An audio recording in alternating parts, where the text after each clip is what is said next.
વિદ્યાર્થી મિત્રો,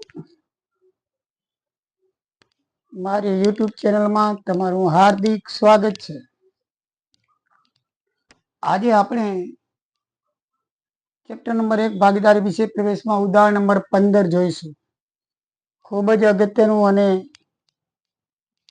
ચોક્કસ ઘણી બધી ગણતરી વાળું ઉદાહરણ છે, એટલે બરાબર ધ્યાનથી જોઈજો.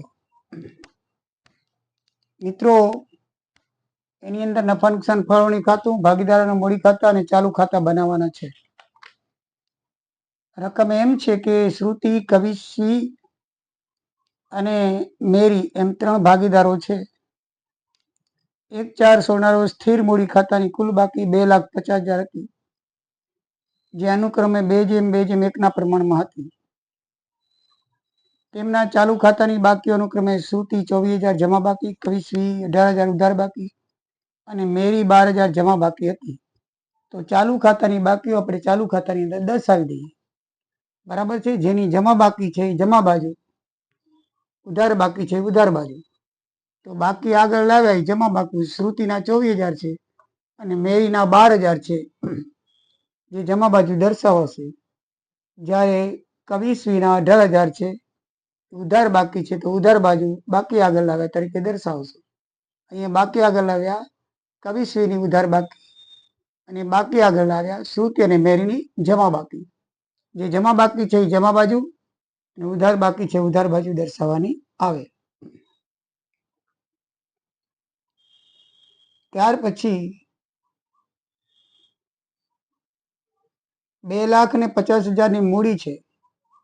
2:2:1 પ્રમાણમાં મૂડી ખાતાની અંદર બાકી આગળ લાવ્યા પ્રમાણે 1,50,000 બતાવી દેવાના.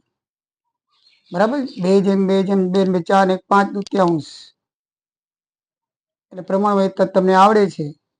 પ્રમાણ પણ આપેલું છે. 2/5 2/5 ને 1/5 કરીએ તો 2/5 ગુણ્યા 2.5 એટલે 1,50,000 રહે. બેમાં સેમ આવશે, કારણ કે બેનું પ્રમાણ 2:2 છે અને ટોટલ 5 છે. તો 2.5 5 ભાગ કરો તો 2 લાખ, 2 ભાગાના 2 ભાગાના ને 1 ભાગાનો એમ કરી લો તો પણ ચાલે. એટલે બાકી આગળ લાવ્યા મૂડી ટોટલ 2.5 આપી છે, જેને 2:2:1 પ્રમાણમાં વેચ્યા છે. તો મૂડી ખાતાની બાકી આગળ લાવ્યા અને ચાલુ ખાતાની બાકી આગળ લાવ્યા એ આપણે લખી લીધું. હવે આગળ વાંચીએ. નફાનો 3/5 ભાગ 3:2:1 પ્રમાણે અને બાકીનો ભાગ શરૂઆતની મૂડીના પ્રમાણે વેચો, એ આપણે પછી જોશું. મૂડી પર વાર્ષિક 10% વ્યાજ આપવાનું છે. તો મૂડી પર વાર્ષિક 10%, તો શ્રુતિનું વ્યાજ કેટલું થાય? તો 1 લાખ છે. તો 1 લાખના PRN છેદમાં 6 કરીએ 10%, તો 10,000 રૂપિયા થાય. કવિના પણ 1 લાખ છે, કવિશ્રીના, તો 1,10,000 એના પણ એ જ થશે. જ્યારે મેરીના છે 50,000 રૂપિયા, પણ એ 50,000 પેલા 12 મહિના લખી લો એટલે 5,000 આવશે. પછી વધારાની મૂડી છે એ અહીંયા લઈ આવી છે. જો 1/1/17 મૂડી ખાતાની અંદર ક્યારે પણ ફેરફાર થતો નથી, પણ જો કોઈ વધારાની મૂડી લઈ આવે તો એ મૂડી ખાતાની ઉમેરવામાં આવે છે. આમ તો મૂડી ખાતાની એની જ બાકી રહે છે. તો અહીંયા મેરી છે એ 1/1/17 રોજ, જો 1/1/17 24,000ની મૂડી વધારે લઈ આવી છે, માટે મૂડી ખાતામાં એટલી આ એન્ટ્રી થઈ છે. બરાબર ધ્યાન રાખજો. મૂડી ખાતામાં જે મૂડી હોય છે, સ્થિર મૂડીનું ખાતું હોય તો એ જ પ્રમાણે રહે છે. બરાબર છે. એમાં કોઈ ફેરફાર થતો નથી, એટલે એને સ્થિર મૂડી કહેવામાં આવે છે. પણ ક્યારેક ભાગીદાર જો મૂડી વચ્ચેથી લઈ આવે તો થોડોક ફેરફાર થાય છે. તો એ વધારાની મૂડી 1/1/17 લઈ આવી છે 24,000 રૂપિયા, એટલે હવે એની મૂડી 74,000 રૂપિયા થઈ. એટલે થઈ 74,000 રૂપિયા.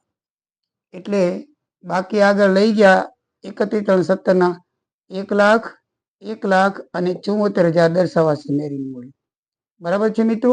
હવે એ 74 લઈ આવી છે 24,000 1/1/17, તો પહેલો, બીજો અને ત્રીજો 3 મહિનાનું વ્યાજ એનું થશે વધારાનું, કારણ કે 1/1/17 પહેલો, બીજો અને ત્રીજો 3 મહિનાનું થાય. તો 24,000નું 10% લખે 3 મહિનાનું વ્યાજ 600 રૂપિયા થાય. એ આપણે ગણતરી કરી. એટલે ટોટલ વ્યાજ એનું થાય 5,000 12 મહિનાનું અને વધારાની મૂડીનું 600, એટલે 5600 રૂપિયા વ્યાજ થાય. મિત્રો આ વ્યાજ છે એ ભાગીદારોની આવક છે મૂડી પર અને ધંધાની જાવક છે. તો ભાગીદારના મૂડી ખાતામાં એ વ્યાજ જમા થશે. મૂડી ખાતે એક 10,000, 10,000 ને 5600. તો 10,000, 10,000 ને 5600 એમના ખાતે જમા થશે અને એ જ ધંધાનો ખર્ચો હોવાથી ધંધામાં ઉધાર થશે. મૂડી પર વ્યાજ ખાતે 10,000, 10,000, 5600 એટલે 25,600. ભાગીદારોની આવક હોય એ ભાગીદારોના મૂડી ખાતામાં જમા બાજુ આવે અને એ જો આવક છે એ ધંધાનો ખર્ચ છે માટે એ ઉધાર બાજુ આવે. પછી લખ્યું છે કે ચાલુ ખાતાની શરૂઆતની બાકી પર વાર્ષિક 8% લેખે વ્યાજ આપવાનું છે. તો ચાલુ ખાતાની બાકી પર વ્યાજ વાર્ષિક 8% લેખે આપવાનું છે. તો ચાલુ ખાતાની બાકી પર વાર્ષિક 8% લેખે વ્યાજ ગણવાનું છે. તો ગણી લઈએ વાર્ષિક 8% લેખે. બરાબર છે. જગ્યા રહી નથી એટલે આપણે ગણ્યું નથી, પણ ગણી નાખીએ. ચાલુ ખાતાની બાકી પર વ્યાજ આપણે 18,000 નું ગણવાનું છે. તો 18,000 ગુણ્યા 8 ગુણ્યા 1 છેદમાં 100. 2 મહિના ઉડી ગયા. 18 8 44. એટલે મિત્રો 1440 એ 18,000 બાકી કવિશ્રીની ઉપર થાય. જમા બાકી છે, ઉધાર બાકી છે માટે ઉધાર બાજુ લખાશે. બરાબર છે. આ જે વ્યાજ આવ્યું 1440 એ આ રીતે આવ્યું. ચાલુ ખાતાની ઉધાર બાકી પર 8% લેખે વ્યાજ ગણ્યું 1440 આવ્યું. એવી રીતે જમા બાકી ઉપર લેખાય. જમા બાજુ આવશે 24,000 ને 52,000 છે તો એ તમને 24,000 નું લખી દઉં. 24,000 ગુણ્યા 8 છેદમાં 100. 2 મહિના ઉડી જાય. બરાબર છે. તો 24 8 9200. 1920 રૂપિયા આવે. અને એ રીતે 12,000 નું છે. 24 ના અડધા 12, 960 થાય. અને અડધા કરી નાખો એટલે 960. અથવા પદમાન હોય તો પણ એની ગણતરી કરવી તો આ પ્રમાણે થાય. 12,000 ગુણ્યા 8 છેદમાં 100. 12 8 9600. તો મિત્રો ચાલુ ખાતાની બાકી ઉધાર બાકીનું ઉધાર બાજુ, જમા બાકીનું જમા બાકી. તો ઉધાર બાજુનું 1440 અને જમા બાકીનું 1920 960 જમા બાજુ લખાશે. તો જે ભાગીદારો ચાલુ ખાતામાં જમા બાજુ હોય અહીં ઉધાર બાજુ લખાય. ક્યાં લખાય? ઉધાર બાજુ. 1920 અને 960 મેરીના 2880 રૂપિયા ચાલુ ખાતાની બાકી પર વ્યાજ લખાશે.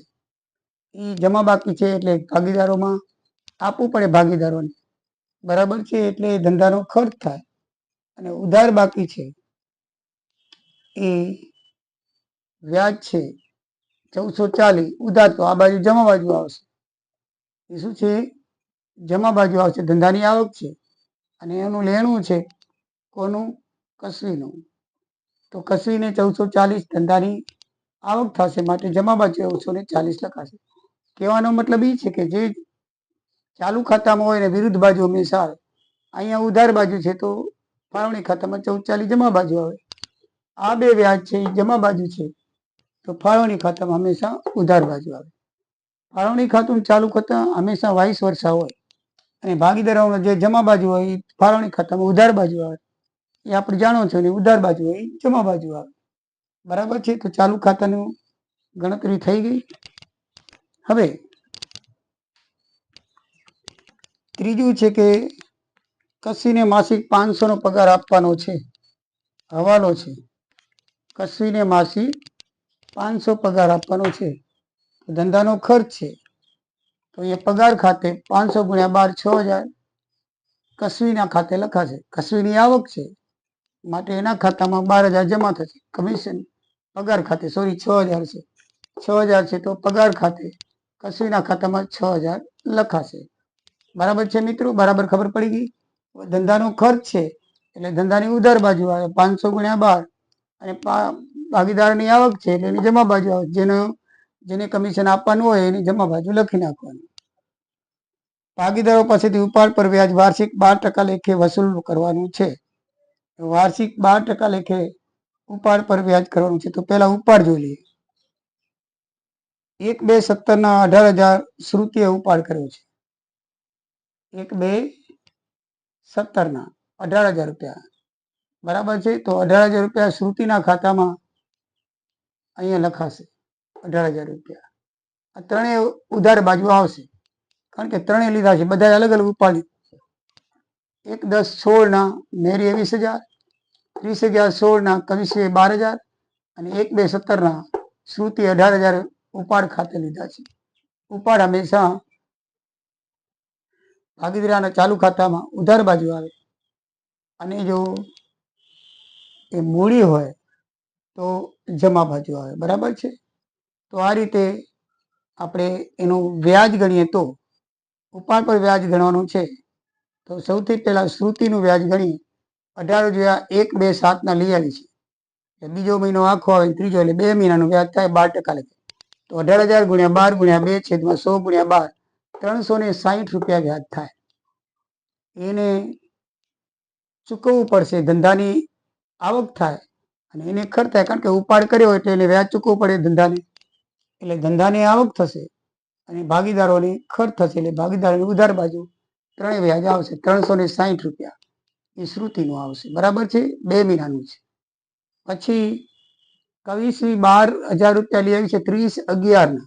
11મો મહિનો પૂરો થઈ ગયો એટલે 12, 1, 2, 3, 4 મહિનાનું. તો એનું 4 મહિનાનું 100 ગુણ્યા 12/100 ગુણ્યા 12 ગુણ્યા 4 મહિના. જ્યારે મહિના હોય ને ત્યારે છેદમાં 100 ગુણ્યા 12 કરવાના. દિવસ હોય તો 365 કરવાના અને વર્ષ હોય તો ન કરો તો હાલે કારણ કે 12 1 વર્ષનો હોય એટલે એકડો ઉડી જાય એટલે બરાબર. એટલે વર્ષમાં નીચે ખાલી 100 જ કરવાનો હોય છે. મહિનાની ગણતરીમાં નીચે 12, દિવસની ગણતરીમાં નીચે 365 કરવાના હોય એ આપણે જાણીએ છીએ. PR છેદમાં 100 કરીને તો 480 રૂપિયા કવિશ્રીનું આવ્યું. મેરીએ ઉપાડ કર્યો છે 1/10/16 એટલે 10મો મહિનો આખો, 11મો આખો, 12મો આખો, 1, 2, 3, 6 મહિનાનું વ્યાજ થાય. એટલે એનું 6 મહિનાનું 1200 રૂપિયા વ્યાજ આવશે. એના ખાતે ઉધાર હશે. એટલે મિત્રો ત્રણેયનું વ્યાજ અહીંયા ગણતરી કરેલી જ છે. 18,000, 12,000 અને 20,000. એને જેટલા મહિના પૈસા રાખ્યા એટલા મહિનાનું વ્યાજ દેવું પડે. તો એ પ્રમાણે 100 ગુણ્યા 12 નીચે લખીને આપણે PR છેદમાં 100 કરીને આપણે એનું સૂત્ર છે જે મૂડીનું ગણ્યું એમ ઉપાડનું તમારે ગણી નાખવાનું. બરાબર છે મિત્રો. તો વ્યાજ ઉધાર બાજુ લખ્યું. ધંધાની આવક હોવાથી નફા નુકસાન ફાળવણી ખાતામાં જમા બાજુ 360, 480, 1200, 2,040 રૂપિયા એ આવશે. બરાબર છે મિત્રો. તો ઉપાડ પર વ્યાજ આવી ગયું. ચાલુ ખાતાની બાકી પણ આવી ગયું. નફો આપણને નથી આપ્યો તો છે પણ અષ્ટમ છે. એમાં લખ્યું છે કે ઉપાડ પર વ્યાજ જમા કર્યા પછીનો નફો 1,71,040 છે. તો 1,71,040 છે એ ઉપાડ પર વ્યાજ જમા કર્યા પછીનો છે. તો આપણે જો ચોખ્ખો નફો શોધવો હોય તો એમાંથી ઉપાડ કરેલ વ્યાજ બાદ કરવું પડે. તો જે આ ત્રણેયનો વ્યાજનો સરવાળો છે 20,40 એ આપણે બાદ કરી નાખીએ તો ચોખ્ખો નફો મળે. કારણ કે આની અંદર છે ને વ્યાજ ઉમેરેલું છે.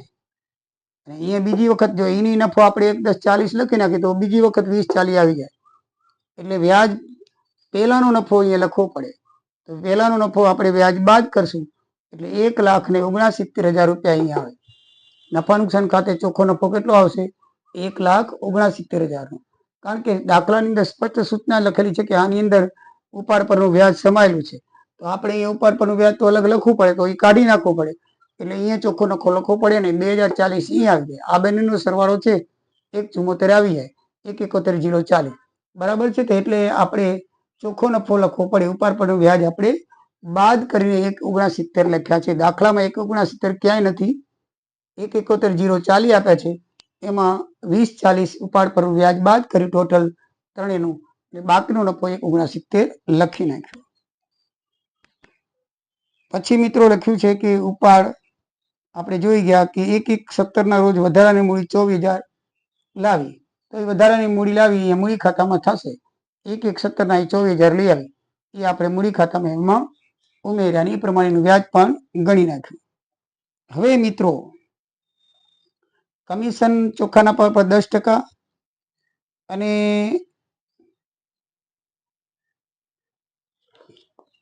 વિકાસ ભંડોળની ફાળવણી કરવાની છે 6,000 થી વધુ નહીં, ચોખ્ખા નફાના 5%. તો એ આપણે જોઈ લઈએ.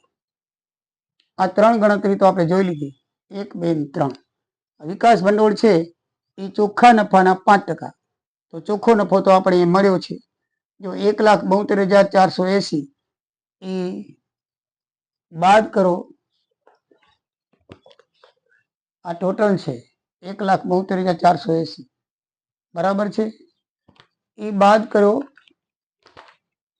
એના ઉધાર બાજુમાંથી 2 સાઈડ બાદ કરી નાખો. 1,34,480 બાદ કરી નાખીએ બરાબર છે. 34,480 કયા છે?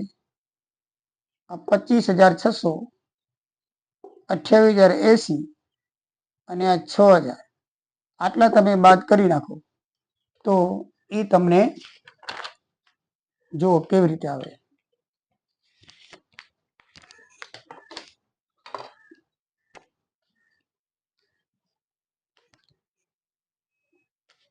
જમા બાજુનો સરવાળો તો આપણને ખબર જ છે આટલો થાય. આ બધી ગણતરી થઈ ગઈ છે. 1,72,480 સરવાળો થાય છે બરાબર. બધી ગણતરી 1,72,480 એમાંથી 34,480 બાદ કરવાના. 34,480 કયા? તો જો 25,600, 880 અને 6,000 આટલા 3. આ 2 લેવાના નથી, નફો પણ લેવાનો નથી. આ 3 જ આઈટમ બાદ કરવાની છે. શું કામ? એમાં એમ લખ્યું છે ચોખ્ખા નફાના 5%. તો ચોખ્ખો નફો આટલો જ થાય. આટલું તો આવી ગયું, જમા બાજુનું આટલું. એમાંથી આ 3 આઈટમ બાદ કરો. આ તો બધી ગણતરી પછી થવાની છે. આના સિવાયના કીધું છે. તો આના સિવાયના કીધું હોય તો 1,72,480 એ સરવાળો છે જમા બાજુનો. એમાંથી આ રકમ તમે બાદ કરી નાખો. 34,480 એટલે 1,38,000 ચોખ્ખો નફો આવે. 1,38,000 ચોખ્ખો નફો આવે. આ 2 કરવાના નથી. વિકાસ ભંડોળનો તો આવે જ નહીં. અને કમિશન બાદ કર્યાનું. કમિશન બાદ કર્યાનું આ નફો છે એ ચોખ્ખો નફો છે. એટલે આ 3 બાદ કરી નાખી. આ 3 જ આઈટમ આવશે. ચોખ્ખા નફાના કીધું છે એટલે આ ગણતરી ના આવે. આ પછી કરવાની છે. આ જમા બાજુનો સરવાળો આપણને ખબર છે. આ બધી ગણતરી આપણે થઈ ગઈ. એમાંથી આ 3 રકમ બાદ કરી નાખો બરાબર છે. મૂડી પરનું ને ઉપાડ પરનું ચાલુ ખાતાનું વ્યાજ અને પગાર એટલે ચોખ્ખો નફો 1,38,000 આવશે. એના 5% એટલે 6,69,000 થાય. પણ આપણને દાખલામાં સૂચના આપી છે કે 6,000 થી વધારે લેવો નહીં. 69,000 થાય છે પણ સૂચના મુજબ આપણે 6,000 એ ભંડોળ ખાતે લેશું. સમજી ગયા મિત્રો? ચોખ્ખા નફાના 6,000 રૂપિયા. ચોખ્ખો નફો કેવી રીતે આવ્યો? જમા બાજુની રકમમાંથી આ 3 આઈટમ આજે ભંડોળ એ પછી ફાળવવાના છે, અત્યારે નથી ફાળવવાના આપણે. એટલે આપણે 3 આઈટમ બાદ કરી એટલે ચોખ્ખો નફો 1,38,000 આવે. એના 5% 69,000 થાય, 6,900 થાય. પણ દાખલામાં સૂચના છે કે 6,000 થી વધારે લેવા નહીં. આ મિત્રો કમિશનની ગણતરી કરીએ તો ચોખ્ખો નફો આપણને કમિશન બાદ કર્યા પછીનો બરાબર. તો ભંડોળના 6,000 બાદ કરી નાખી. 1,38,000 માંથી આ ભંડોળના હજી 6,000 બાદ કરી લે. હજી ચોખ્ખો નફો 1,32,000 રહે. કમિશન બાદ કર્યા પછીનો એટલે 12,000 કમિશન નથી લખવાનું. બાકી આ બધું બાદ કરતા હો. 1,72,480 માંથી 6,000 હજી વધારે બાદ કરો. કહેવાનો મતલબ એ છે મારો કે ચોખ્ખો નફો કેને કહેવાશે કે અહીંયા ચોખ્ખો નફો 1,38,000 આવે છે. પણ હવે પછી એમ કે છે કમિશન બાદ કર્યા પછીનો. તો 1,38,000 માંથી આપણે બાદ કરી નાખીએ. અથવા તમારે ચોખ્ખો નફો લેવો હોય તો પણ 1,38,000 માંથી એનું કમિશન બાદ કરી નાખો. 6,000 આપણે કમિશન શોધ્યું, શું વિકાસ ભંડોળ શોધ્યું 6,000. તો એ 6,000 એક વધારે બાદ થાય. અથવા તો આટલો કાચો નફો કેટલો થાય આપણો? આટલો 1,72,480 એમાંથી આપણે અહીંયા જે બાદ કર્યું છે 34,480 એને બદલે 40,480 બાદ કરશું.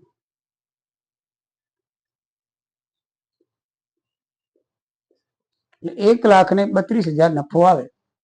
બરાબર છે. 1,72,480 માંથી આટલી રકમ બાદ કરી નાખો.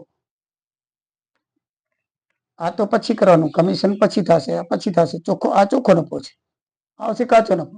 તો આ જે છે 12,000, આટલા સુધી રકમ બાદ કરી એ ટોટલ થયું 40,400, એટલે 1,32,000 ચોખ્ખો નફો આવ્યો. તો ચોખ્ખા નફાના આપણે પહેલા લખ્યું હતું ને, તમને એમ થાય કે આ એ ચોખ્ખો નફો છે, પણ એ શું હતું? ભંડોળ કર્યા પહેલાનો, એટલે આટલી રકમ બાદ કરવાની હતી. હવે કે છે કમિશન બાદ કર્યા પહેલાનો, તો એ આટલી રકમ બાદ કરવાની.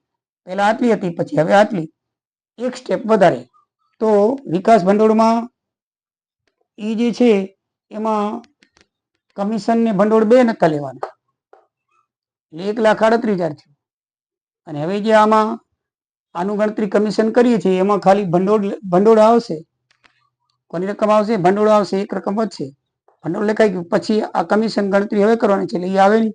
તો ભંડોળ આમાં બાદ કરી નાખી. આમ સીધું અહીંયાથી પણ ખબર પડી જાય, 1,38,000 માંથી 6,000 બાદ કરો તો 1,32,000 વધે. બરાબર છે. તો 1,32,000 10% 12,000 રૂપિયાનું કમિશન થાય. એ 12,000 રૂપિયા આપણે અહીંયા લખી નાખ્યા. આવી પણ ન પડવું હોય તો ભંડોળ પછી એનો નફો દેવાનો છે. 1,72,400 માંથી આટલું ટોટલ બાદ કરો, 40,400, એટલે સીધા 12,000 આવશે. એ 12,000 લખી નાખો. હવે પછી એનો જો ચોખ્ખો નફો ગણવો હોય તો કેવી રીતે ગણવાનો છે તેનું મિત્રો સ્ટેપ કરવાનું છે. તો એ સ્ટેપ, આમ તો ચોખ્ખો નફો 1,20,000 આવી ગયો.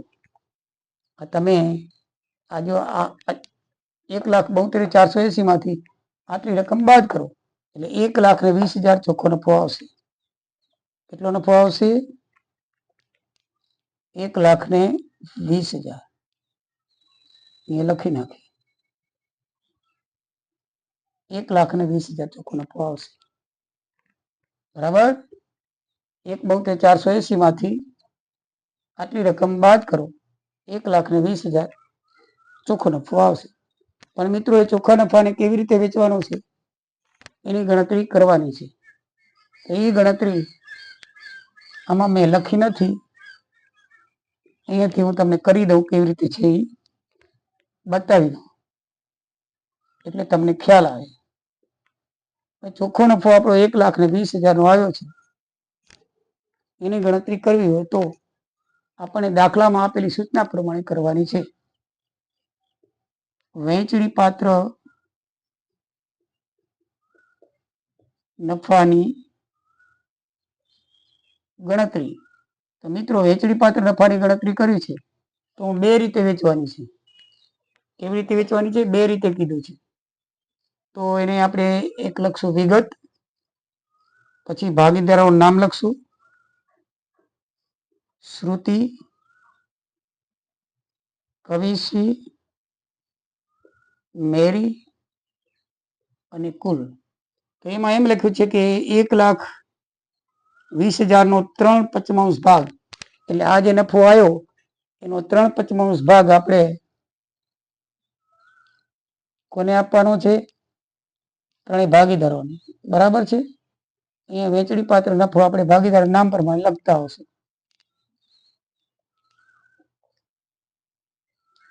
વહેંચણી પાત્ર નફો,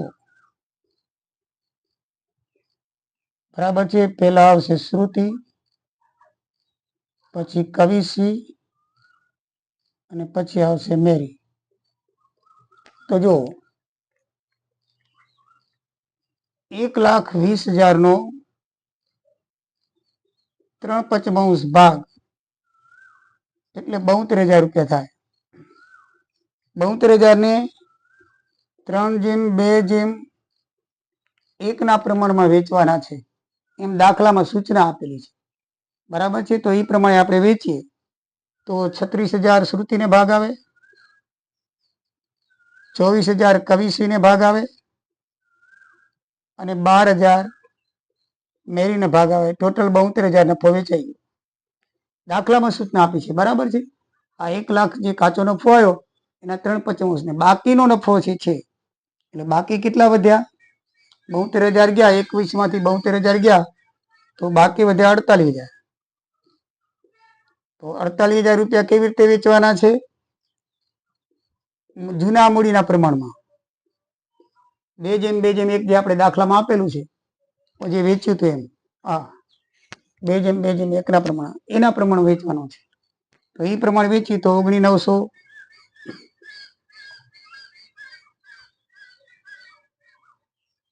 શ્રુતિને ભાગ આવશે, 19,200 કવિશ્રીને ભાગ આવશે અને 9600 મેરીને ભાગ આવશે. ટોટલ 48,000 રૂપિયા મિત્રો વેચાઈ ગયા. હવે મિત્રો ટોટલ જે નફો છે એ શ્રુતિનો કેટલો થશે? 55,200.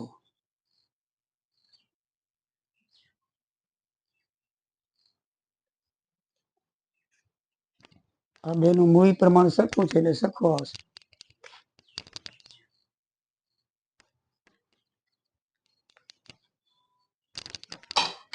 55,200